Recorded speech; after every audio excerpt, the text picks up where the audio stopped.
তুমি জীবের মূল আমার অনুকূল। জয় গুরু। আজকের আলোচনাটা খুবই গুরুত্বপূর্ণ, কারণ বর্তমান যুগে না আছে কোনো চাকরি, না আছে কোনো কাজ।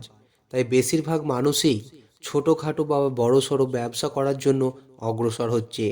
কিন্তু ব্যবসা করতেও তো সমস্যা, কারণ ব্যবসা করতে গেলে অনেক টাকা পয়সা বা পুঁজির দরকার।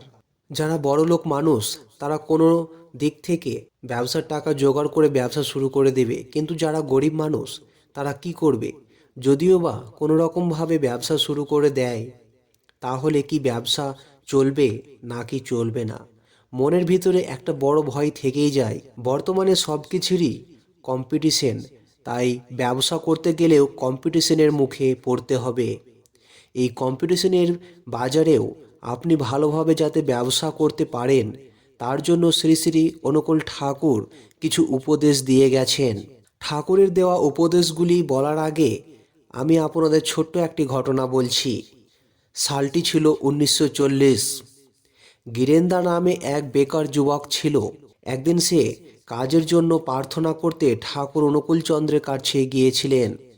গিরেন্দা প্রার্থনা করে ঠাকুরকে বললেন, আমি বেকার, আমার দ্বারা কোনো কাজ হয় না, তাই আমাকেও কেউ কোনো কাজ দেয় না।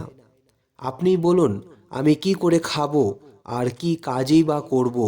ঠাকুর একটু থেমে বললেন, তুই ব্যবসা কর। গিরেন্দা ব্যবসা করার কথা শুনে ঠাকুরকে বললেন, আমি কি ব্যবসা করব? ব্যবসা করতে গেলে তো অনেক টাকা পয়সা লাগে, আর আমার কাছে তো কোনো টাকা পয়সাই নেই। ঠাকুর বললেন, মানুষের সেবা কর, এতে কোনো পুঁজি বা টাকা পয়সা লাগে না। ঠাকুরের এই কথার কোনো মানে না বুঝতে পেরে গিরেন্দা আবার জিজ্ঞেস করলেন, সেটা কী রকম ব্যবসা? ঠাকুর হেসে বললেন, তুই মাঠ থেকে বা পুকুর থেকে কচু শাক, হিঞ্চে শাক, কলমি শাক ইত্যাদি তুলে নিয়ে আশ্রমের বিভিন্ন বাড়িতে বাড়িতে পয়সা না নিয়ে দিতে থাক। দেখবি একদিন ওরাই তোকে পথ দেখাবে। ঠাকুরের আদেশ মতো গিরেন্দা প্রতিদিন মাঠ থেকে শাক সবজি তুলে নিয়ে আশ্রমের প্রতিটা বাড়িতে বাড়িতে বিনা পয়সায় দিয়ে বেড়াতে লাগলেন। এইভাবেই কিছুদিন চলার পর আশ্রমের বাসিন্দারা একদিন আড়তদারের সঙ্গে গিরিন্দার পরিচয় করিয়ে দেন এবং সেখান থেকে বিভিন্ন রকমের সবজি কিনে আনার জন্য বলেন। তারপর থেকে গিরিন্দা আড়তদারের কাছ থেকে আলু, পটল, বেগুন, মূলো, কুমড়ো প্রভৃতি সবজি ন্যায্য মূল্যে কিনে আশ্রমের বিভিন্ন বাড়িতে বিক্রি করতে থাকেন। এইভাবে গিরিন্দা প্রতিদিন সকালবেলা আড়ত থেকে সবজি নিয়ে বাড়ি বাড়ি বিক্রি করে সন্ধ্যাবেলায় আড়তদারের পাওনা বুঝিয়ে দিয়ে নিজের প্রাপ্য লাভটুকু নিয়ে ঠাকুরের চরণে নিবেদন করতেন। ঠাকুরের নির্দেশ মেনে লাভের 1/5 জমিয়ে তিনি মূলধন জমা করেন, আর এইভাবে তিনি একদিন বিভিন্ন রকমের ব্যবসা শুরু করেন। ঠাকুরের আদেশ মেনে শূন্য হাতে গিরেন্দা একজন নামী সৎ ব্যবসায়ী নামে পরিচিত হয়েছিলেন। তাই তো শ্রী শ্রী ঠাকুর বলেন, ব্যবসায় উন্নতি করার প্রধান জিনিস হলো সেবা বুদ্ধি। তুমি যদি নিজের লাভের দিকে লক্ষ্য রেখে চলো, তাহলে তাতে তুমি কোনোদিনই কৃতকার্য হতে পারবে না।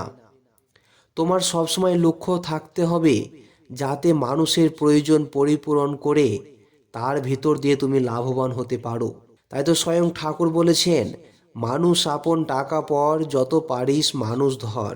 ব্যবসা করতে যেমন পয়সা লাগে, তেমনি সফল ব্যবসায়িক হতে গেলেও বুদ্ধিরও প্রয়োজন হয়।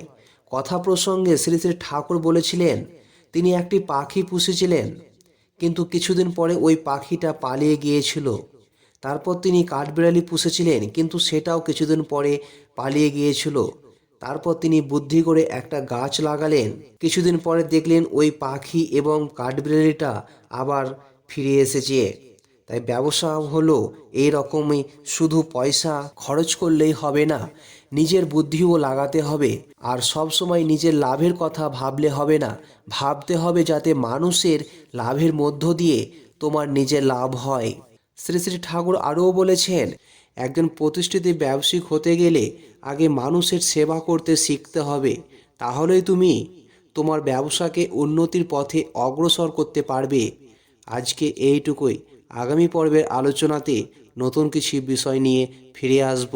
যদি আপনাদের আলোচনাগুলি শুনতে ভালো লেগে থাকে তাহলে ভিডিওটিকে লাইক শেয়ার করে দেবেন এবং আমার চ্যানেলটিকে সাবস্ক্রাইবার করে রাখুন। আমি এই চ্যানেলে শ্রী শ্রী ঠাকুর অনুকূল চন্দ্রের বিভিন্ন আলোচনা নিয়ে আলোচনা করে থাকি। জয় গুরু।